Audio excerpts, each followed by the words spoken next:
વક્તવ્ય હોય છે એમનું વેલકમ અમે કરીએ છીએ અને આવી રીતે 14 તારીખનો આખો પ્રોગ્રામ થાય છે। 14 તારીખે રાત્રે આખી રાત દરેક રાજ્યમાંથી દરેક જિલ્લામાંથી પોતપોતાના સાંસ્કૃતિક કલ્ચર પ્રોગ્રામ લઈને આવે છે, એ પ્રોગ્રામ પણ થાય છે। આ સાથે સાથે આ જે સંમેલનનું જે અમારું કેમ્પસ હોય છે એની અંદર અમે એક એક્ઝિબિશન વિભાગ, પ્રદર્શની વિભાગ પણ રાખીએ છીએ।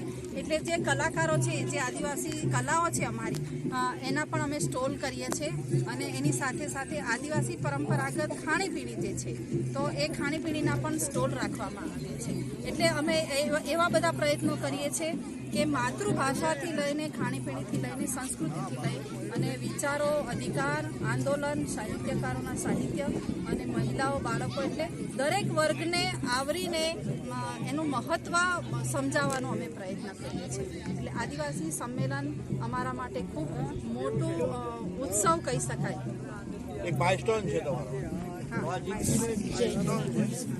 અને દર વર્ષે એ 14મી જાન્યુઆરી, 13, 14, 15 જાન્યુઆરી થાય છે। 14 જાન્યુઆરી મુખ્ય પ્રોગ્રામનો અમારો દિવસ હોય છે। પૂનમ બેન તમારું? સોનલબેન રાઠવા। કયું ગામ? મોટી સટલી। મોટી સટલી। થેન્ક યુ બેન। આદિવાસી એકતા જિંદાબાદ। આદિવાસી એકતા જિંદાબાદ। બેન, આ બેને મોટી સટલીના સોનલ બેને વાત કરી, બહુ માહિતી આપી આપણને આદિવાસી સંસ્કૃતિ બહુ વિસ્તારપૂર્વક, અને આદિવાસીઓનો જે બેન આપણે જે સેન્ટર આઈડિયા કહેવાય, એમના કન્સેપ્ટ છે, આદિવાસીઓના એમની આઈડિયોલોજી છે, એ તમામ બાબતોનું એક વિહંગાવલોકન એમણે बहुत सरस इंटरप्रिटेशन करियो।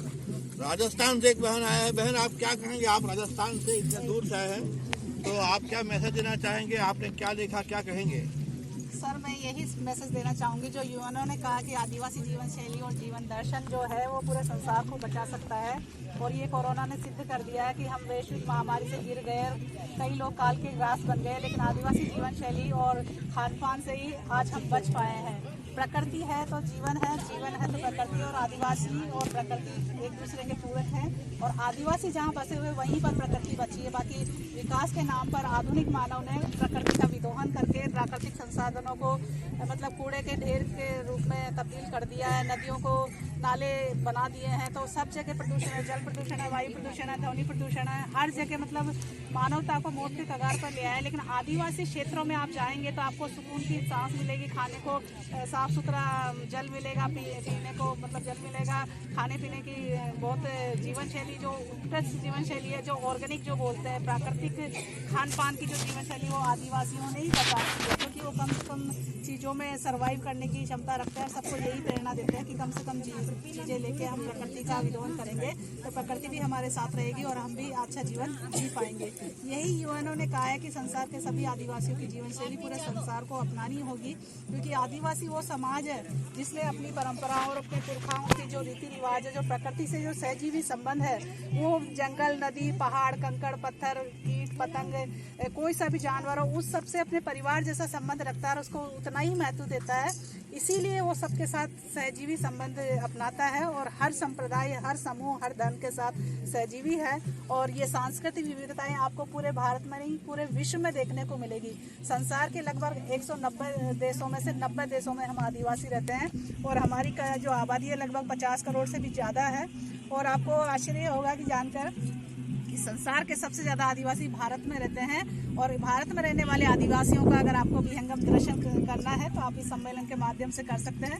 यहाँ अरुणाचल से भी आएंगे, मिजोरम से भी है, मणिपुर से भी है, मेघालय से भी है, उड़ीसा से, छत्तीसगढ़ से, कश्मीर से, मतलब पूरे भारत के सभी राज्यों से आदिवासी अपने अपने प्रतिनिधित्व प्रदर्शन करने के लिए आए, अपने अपने कल्चर को, अपनी भाषा को, अपनी संस्कृति को, अपने साहित्य को, जैसे सोनल बहन ने बड़े विस्तार से बताया कि इसमें क्या क्या प्रोग्राम रखेंगे, क्या क्या स्टॉल्स रखी हुई है, आर्ट एंड क्राफ्ट की भी रखी हुई है, ज्वेलरी की भी रखी हुई है, साहित्य का प्रोग्राम रखा हुआ। साहित्य के माध्यम से हम संदेश देना चाहते हैं। मुख्यतः साहित्य समाज का दर्पण होता है, आज तक हम सब लोग पढ़ते आए स्कूल, कॉलेज, महाविद्यालय और पत्रकारिता में और सूचना के माध्यम से, लेकिन आदिवासी साहित्य हर जगह से गायब रहा है। तो इसलिए अब आदिवासी समाज खुद आकर अपनी भाषाओं में, अपनी बोलियों में साहित्य लिख रहा है और बोल रहा है। ऐसे सम्मेलनों के माध्यम से राष्ट्रीय ही नहीं अंतर्राष्ट्रीय स्तर पर एक संदेश दे रहा है इस 30वें सांस्कृतिक आदिवासी सम्मेलन के माध्यम से, क्योंकि विदेशों से भी 10-15 लोग आदिवासी समाज के जो यूएनओ में स्थायी सदस्य हैं और आदिवासी हक अधिकारों के लिए कार्य कर रहे हैं, वो लोग भी यहाँ सहभागी है। अमेरिका से भी आए हैं, ऑस्ट्रेलिया से भी आए हैं, कनाडा से भी आए हैं, नेपाल से भी आए हैं और भी कई जगह से आए जिनका मैं ठीक से परिचय नहीं दे पा रही।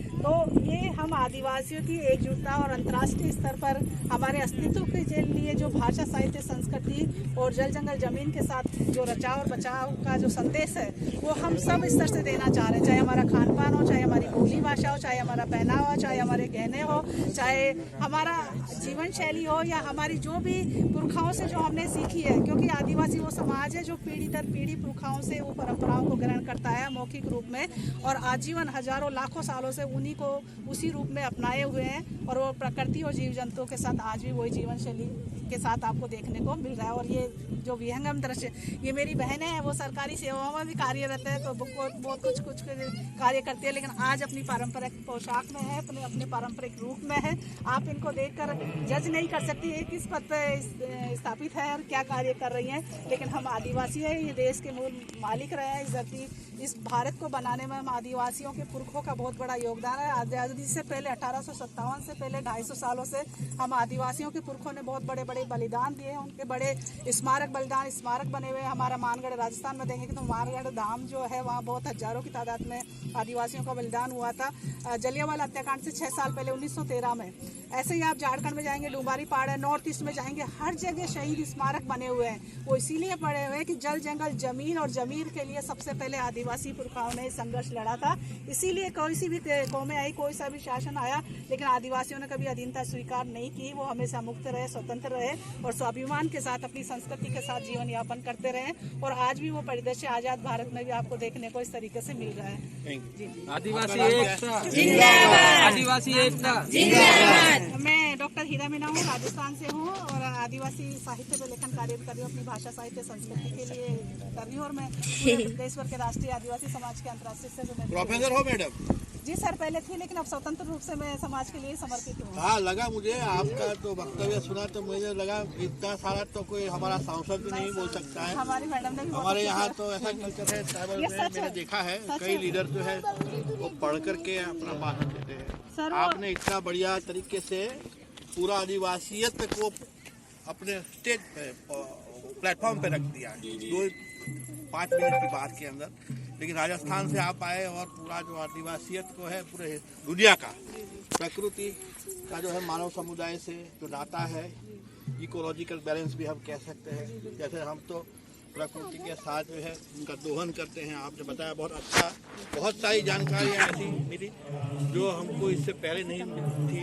और जब इकट्ठा होते हैं तो इसमें से ऐसे सभी पर्सनालिटीज हमारे सामने आती है जो हमको एक संदेश भी देते हैं। उस संदेश से हमको कुछ चीज़ सीखना है, लेना है, क्योंकि ये सब चीज़ जो गेट टुगेदर जो होता है, गैदरिंग होता है, तो उसे ऐसा એનાથી એવું નહીં સમજવાની જરૂર કે આપણે બધા ભેગા થયા છે એટલે ખાઈ પીને અને છૂટા પડવું ડાન્સિંગ કરીને.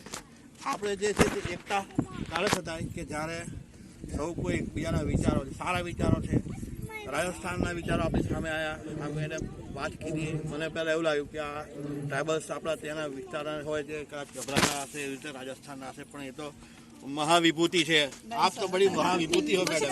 नहीं, बढ़िया है, हमारे समाज के लिए बहुत बढ़िया है. मुझे बहुत आनंद हुआ.